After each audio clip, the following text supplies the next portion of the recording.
us again today on the In the Saddle podcast. Today we're joined by head men's soccer coach Amir Hadzic. Once again, this is Nate Jones. I'm Caleb Ruthford as your host. How are you doing today, Amir? Great, considering how crazy weather is outside, and we are surviving, pushing day by day. It was a little bit more hectic than usual, but I think, once we start with school, everything will come into place. Okay. Nice. And just so everybody watching can understand who you are and your kind of career, do you want to introduce yourself and tell us about your soccer journey and what brought you to Mount Mercy? Yeah, if somebody told me 30 years ago I will be here sitting talking to you, I would think they are crazy because like many kids who grew up in Europe, I was born and raised in former Yugoslavia, country that was kind of dissolved in the early 1990s due to civil war, and it became, kind of six separate countries, including Croatia, Serbia, Slovenia, Bosnia, and whatnot.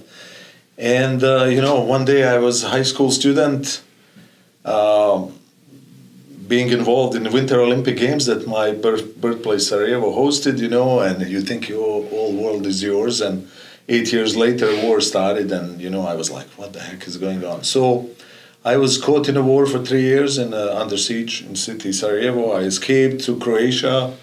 Was fortunate enough that I brought some cleats with me, and being in a refugee camp, I asked local team if I could join, and they really liked what they saw and asked me to sign contract. So I played in Croatia.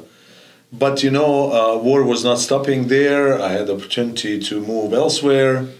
At that time, Europe was closed for refugees from Bosnia, and then U.S. just opened the program at that time. And I had my cousin who lived in New York City, and he said, "Oh, of course, I will sponsor you." And next day, I'm in New York City, going to Twin Towers and checking Statue of Liberty and pinching myself, like, where am I at? What's going on? And in terms of soccer, that period was important just because U.S. hosted the World Cup in 1994, so lots of resources went into soccer, and I came to New York City, stayed there for several months, and then I met Amy, my wife, who's from Iowa City, and I met her in the refugee camp because she came to volunteer there, and her mom called me and said, "Hey, would you like to visit us in Iowa City?" And I said, "Sure."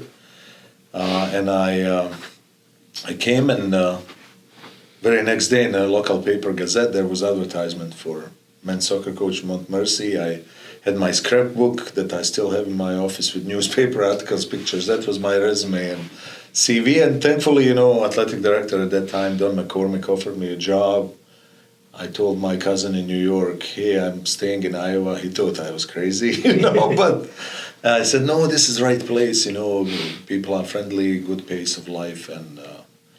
And then, 30 years later, I'm still here, which is kind of crazy.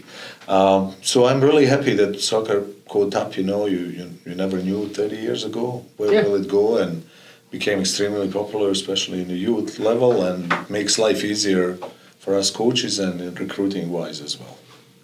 Cool. Well, I appreciate you sharing your story and sharing your journey here. With that, how does your experience and your journey coming to the States and into the coaching affect how you do your recruiting?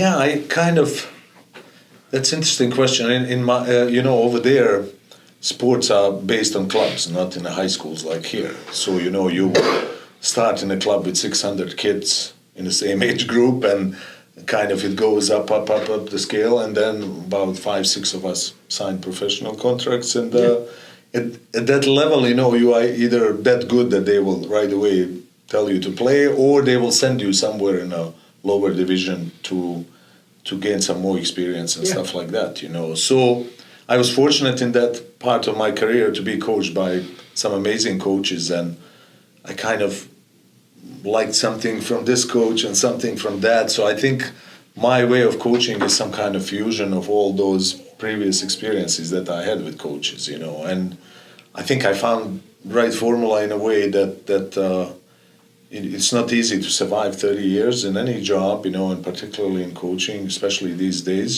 but I feel blessed that I do what I love to do. I oftentimes joke that I don't even feel going to work. I have MBA degree. I could go in a business world or something, but this is something who I am. This is what I really enjoy to do and make impact on my players and hopefully other kids that come along. And you could talk about accomplishments here and there, but I find that that 29 of my former players became head coaches across the nation is my biggest accomplishment, because if I had at least 1% influence on them to stay in soccer, give back to their communities, we would be all better for that. Yeah. Nice. At Mercy, you also have another job. You're the director of international recruitment. How did that kind of come about, and how does that impact your soccer and recruiting? Yeah, that's interesting, particularly because of soccer. Soccer is very international sport, I mean, many others are, as you know, track and field athletes and stuff like that. It's also very international as well. But soccer particularly, it's more popular maybe in some other places in the world than it is here. And U.S. offers that unique opportunity to study and play at the same time. When I was back home, you need to either go professionally or not do it at all. There's no middle. So, I worked with international students, with our dean of students at the time when I started working. And unfortunately for all of us, September 11th happened. Mm-hmm. And you guys are too young to remember that, or maybe not even born, I don't know. U.S. government created a system where we would need to track students and also go through the visa process. And coming, from somewhere else, I was very intrigued and interested in that field. And I was fortunate enough to get offered kind of in addition to coaching to do that. At the beginning, it felt like a burden, because you want to completely focus on coaching.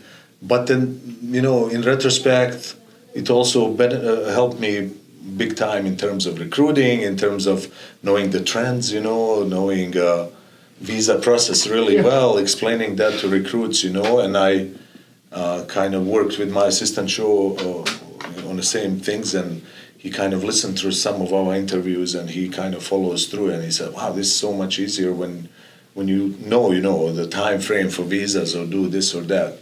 In addition to that, it allowed me to travel a little bit more. So, before pandemic, I was extensively traveling to recruit kids, and for soccer particularly, in many parts of the world, they are making these showcases where you will go and evaluate players, and I was fortunate to develop some good relationship with some agencies and also travel and recruit kids, from all over the place. And so right now we have about 60 plus players in the team from 23 different countries, and it's challenging, but it's also very rewarding, and it ties into my other part of my job, Yeah.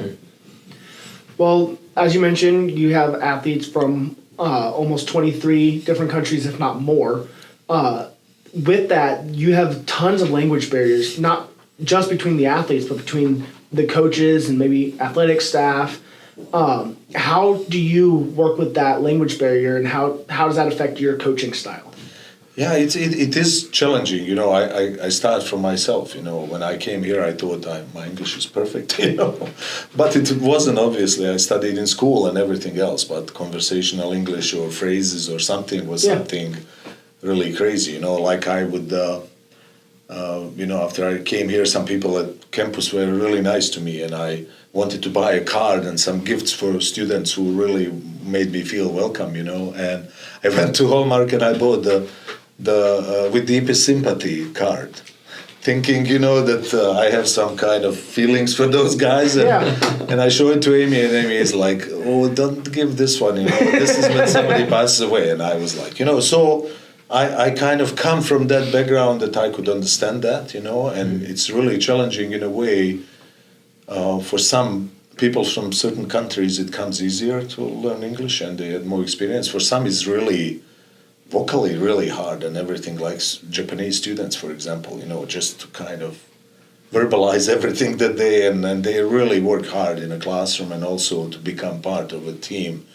So, it's challenging, and not just language-wise, but also culture-wise, in a way that how somebody from Germany sees practice relationship with teammates, or punctuality is different than somebody from, let's say, Latin America or Jamaica or something. They are kind of more relaxed, and so you need to kind of tweak things out. But when everything clicks, usually that's mid-season and on.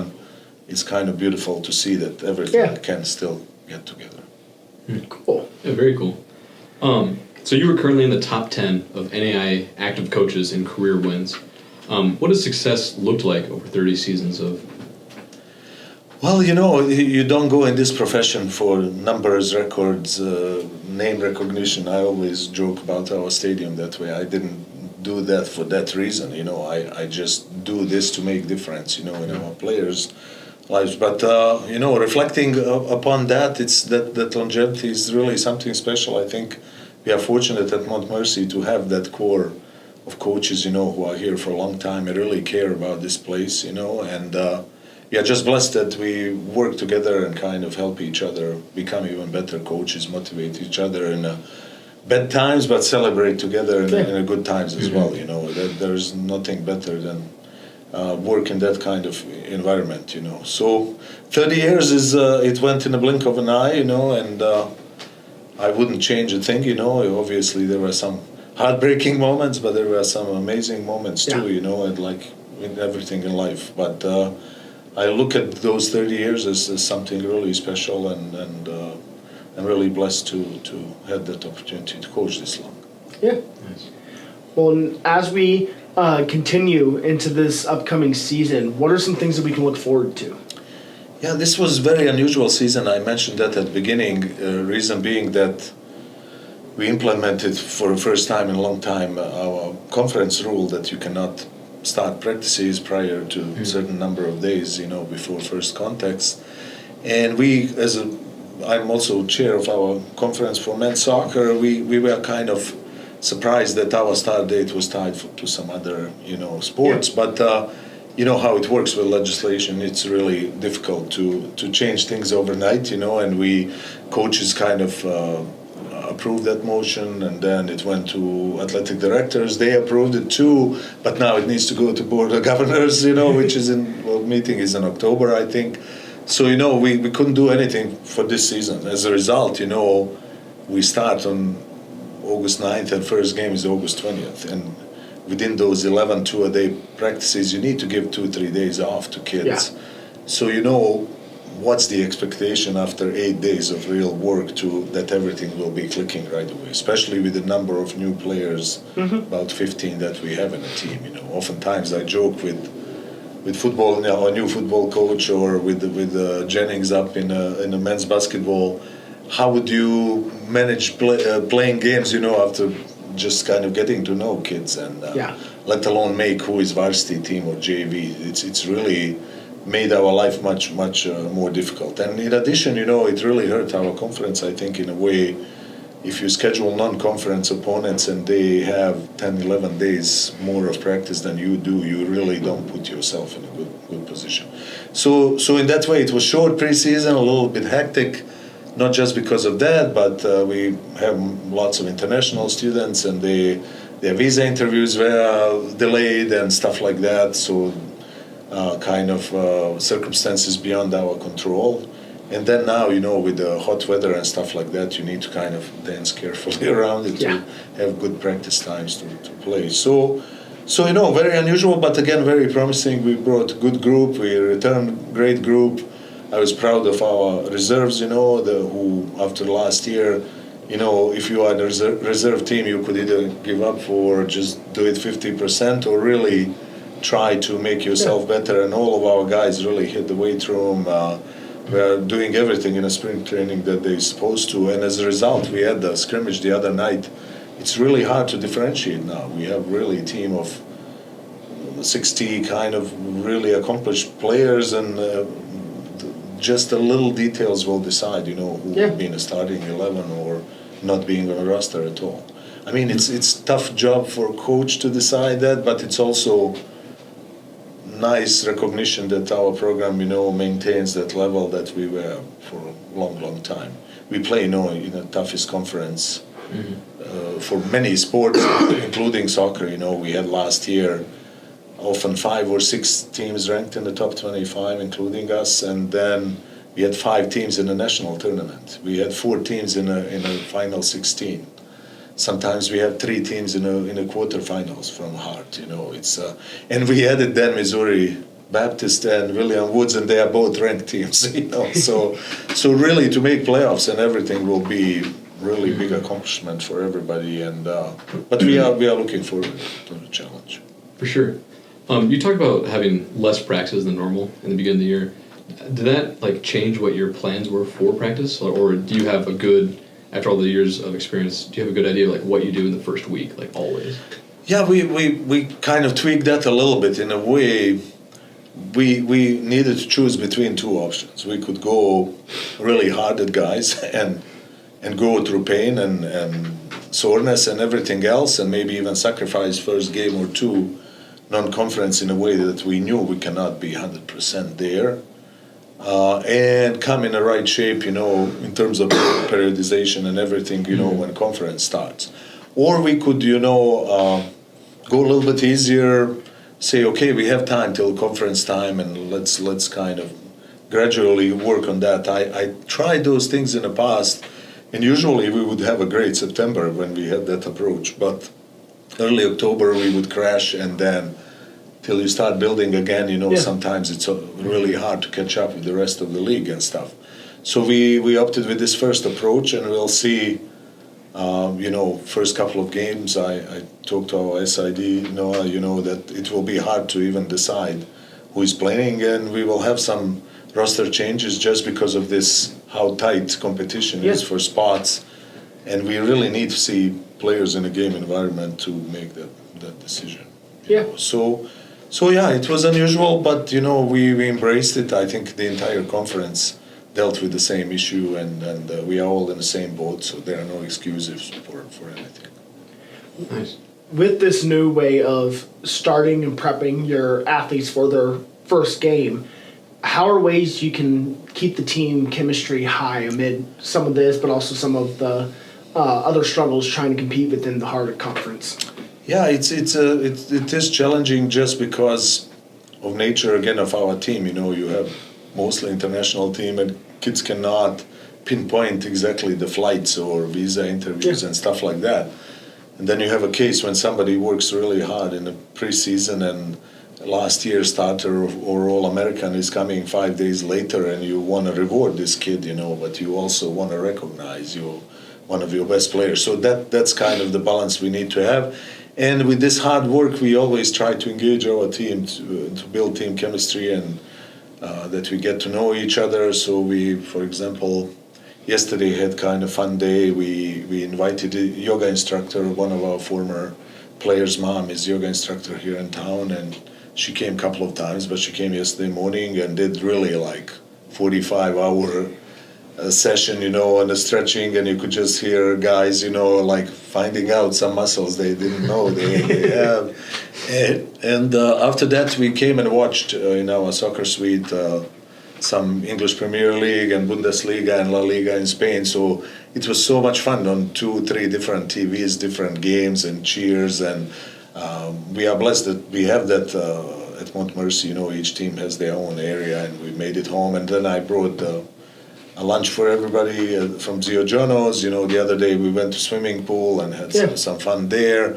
So you work hard, but you really need to find balance and introduce new players to your team, because that's as important, if not more, than just preparing team for a season.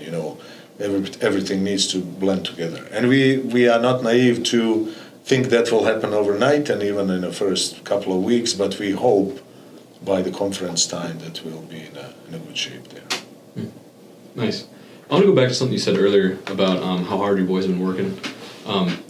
When it comes to motivation, maybe it's off season or in season, is that something that you need to do, or do they motivate themselves pretty well, or is it kind of a mix? Yeah, I think it's a mix of things. Like all of us are different that way.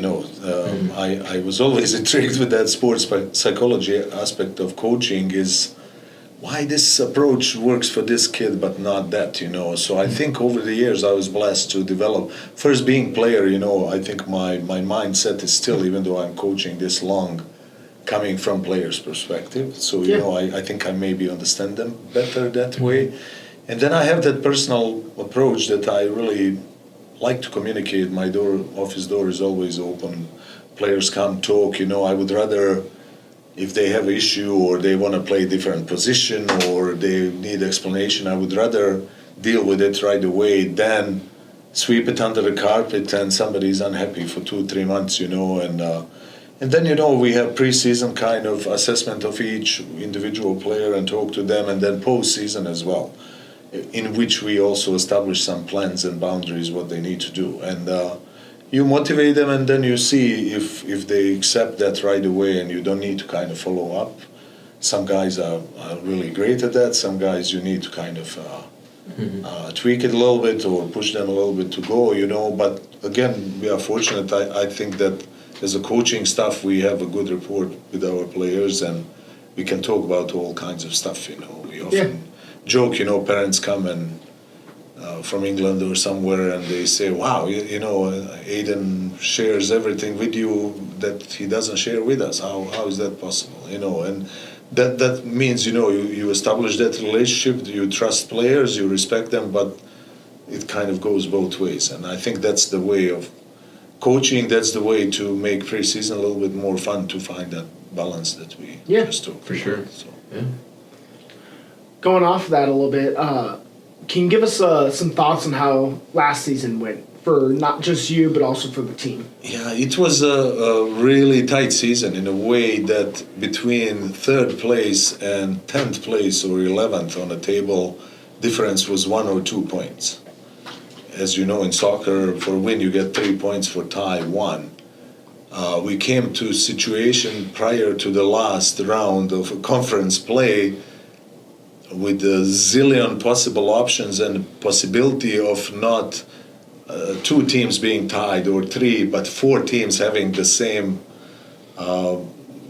number of points. And then we went through all those tiebreakers, which was crazy, because it goes, head to head, and then goal differential. Then whoever wins first tiebreaker, you start all over again. And literally, our commissioner and I, we were on the phone constantly. Okay, so if this scenario, I know Baker was playing, last game day after everybody at Park, and that game one team could end up third or not being in the playoffs at all, 9th. It was really like everything was relying, and everything in between was laying on that game, Baker came out and won, and as a result, they made nationals. If they tied or lost, they would not even be in the playoffs.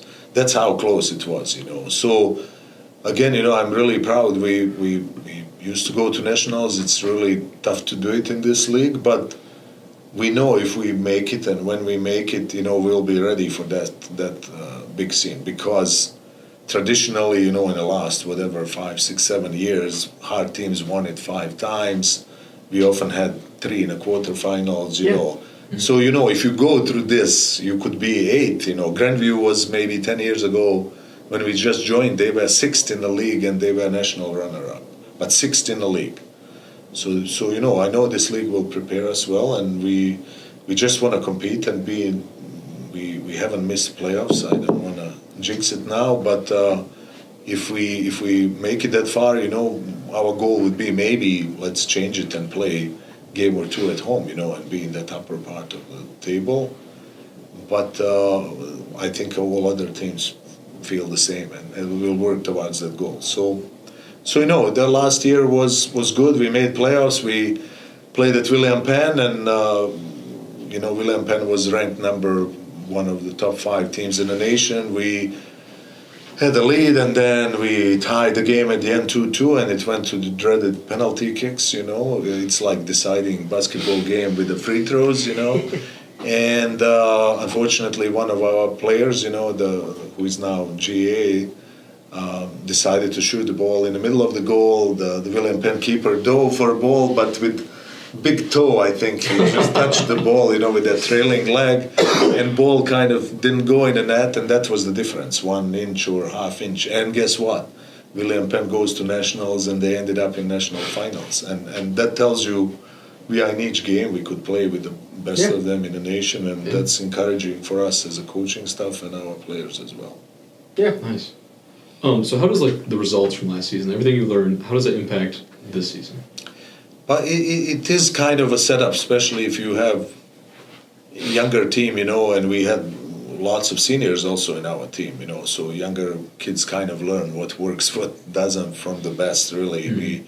We had Keita Karasawa, who was, 3 years in a row in a first team all-conference. We had some amazing, talented players. So, in terms of that, it helps.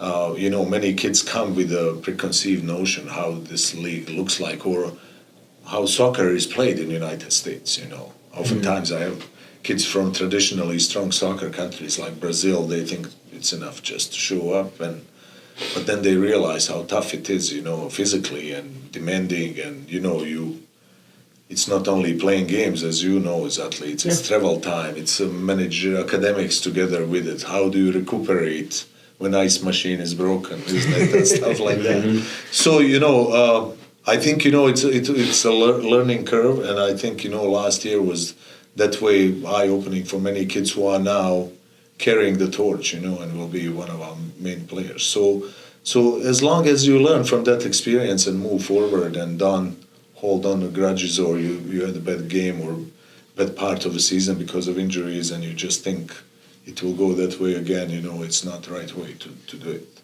So again, great experience, but particularly for younger players who we lost lots of seniors, it's their time to shine now. So nice. Kind of to switch gears a little bit, what is something about you that most people would not know?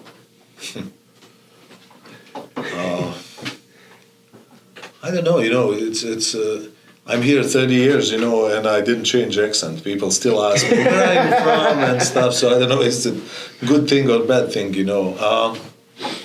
I don't know. I just enjoy this opportunity to have second chance at life, even 30 years later, guys. I don't need to tell you. I always go back in that wartime that I was in a city under siege for 3.5 years, where it was tough to survive, not only bombs are flying and mortars and sniper fire, but every day you don't know if you will come alive, at the end. And necessities like food, water, everything was so scarce that you would need to walk 5-6 miles to get water, and then we lived on the 8th floor. You need to carry all of that up there.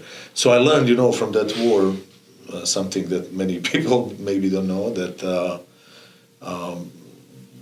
you learn, who are your real friends and how fragile life can be, and you enjoy little things a little bit more than maybe a normal person would, We are a little bit pampered here in the U.S., and when kids drive cars when they are 16 or can do whatever they want, but once that's taken away. So, I even though I speak still with accent, many people don't know that actually I was in the war, for 3.5 years, and somehow found a way to stay in one piece physically and mentally and come and coach here in the United States. And I appreciate, again, 30 years later, opportunity to just live normal life again and have my family, and that's about it. Wow, it's amazing. A little bit different kind of style of question. If you had to coach another sport besides soccer, what would you coach? Wow, that's I as a youngster I enjoyed all sports, including track and field. So don't laugh at me. I tried low hurdles, not the high ones. We were fortunate, again. Sarajevo, where I grew up, capital of Bosnia, was hosting lots of things, and then interests would grow. Like we had table tennis, world championships in the mid '70s, and as a kid, I was just like eyes wide open. I right away started playing in a club. I adore basketball. Basketball is my really big passion in a way that I played simultaneously soccer, basketball. It's hard to believe I was this tall, when I was in elementary school, but it was tough, You would go to school from 8 to 3. My dad would park car somewhere near school. I would leave my backpack, grab my stuff for practice. I would do soccer, And in former Yugoslavia, as a communist country, and there were no gyms like available readily or something. Basketball practices were really in the night, like maybe 10 o'clock till like 11:30. And I would come home completely exhausted, and you could imagine school started suffering and stuff. And I just love sports so much, that my dad said, "You need to decide, son. You cannot do all of these, So I think basketball in many ways is similar to soccer, in a way how offenses work and triangles, and you could press as a defender, you could play zonal defense, and stuff like that. I think that would be the natural choice. Yeah. I know I couldn't coach baseball or softball because I don't know as much. And the only sport that I'm frustrated with is golf. Because, I never played when I came here. I was like, I could learn like everything else. I'm, natural in it. And but golf is different because, in any other sport, if you try harder, if you just put a little bit more in it, results are usually coming. But golf is completely the opposite. Yeah. You need to be in the zone and relax and in your rhythm. And I could never do that. And playing tennis a lot and table tennis, I could never keep my wrist straight. I would always slice and everything like I do, But it's fun. Even these days, my daughter said, "Oh, let's play pickleball. Let's do this." And we would play, and she's like, "How in the world did you ever play pickleball?" No, I didn't, But it's just kind of coming natural. So I love all sports, but in terms of coaching, I would love basketball, kind of. That would be my answer. Very cool. Kind of switching gears a little bit more one last time. What is it that you're looking for in a recruit? So if you were to use this as a way to advertise the team and get the name out there, what is something that a recruit would want to know that you're looking for? Well, we are looking for stable, consistent players who are true team players who can fit in. I think that's as important as talent on the field. You could have the most talented player, but if they are not working hard or don't fit, that's not it. I would encourage recruits to look at us just because we play in the strongest conference in the nation, obviously.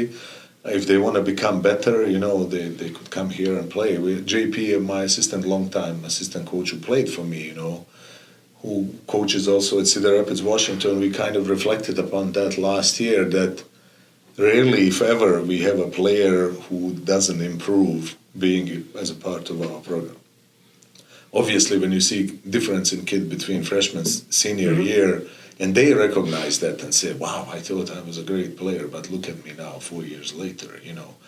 We had 24 of players who signed professional contracts, and we take huge pride of that, and just kind of putting them on that next level and elevate their game. So, if recruits would be looking for something.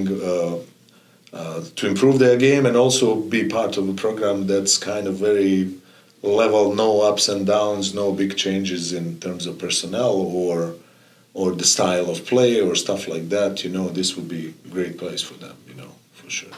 Nice. Okay. How would you describe our style of play, the soccer team? Yeah, it's kind of, soccer is trendy, so, we last 3-4 years, everything is about high press and, you kind of press the opponents to make mistake in their final third because that's the easiest way to score goals sometimes, in addition to set pieces in soccer. But we also don't like to play direct. We have some teams in the conference that really like just to play a long ball, win the second ball, and that I recognize that style. Everybody plays that. We don't. Some teams like to play that way and rely heavily on that. But we really like to possess the ball, and when we have a ball, it's kind of build up from the back and try to find those pockets between, the lines of the opponent and play well. We like to play offensive game. We love to score goals, and we sometimes risk a little bit, but our games often end up, we had games 4-3, 5-4 even, it's a goal fest, but I think it's more fun for people who are watching and enjoying that more. So we can change formations and how we set up our team, but that style never changes. Really aggressive, high press, try to win a ball. If we don't, we readjust and build up from the back. And you will hear that from many coaches. I think that's kind of trendy these days, and we are just part of that as well. Cool. Well, we appreciate you taking the time out of your day and out of the training of the team to join us for this. You do have a couple games coming up, so we wish you good luck on that and wish the team good luck. Yes, thank you so much for having me. This was great, and I feel I know you a little bit better, so thank you. Thank you. Yeah, thank you.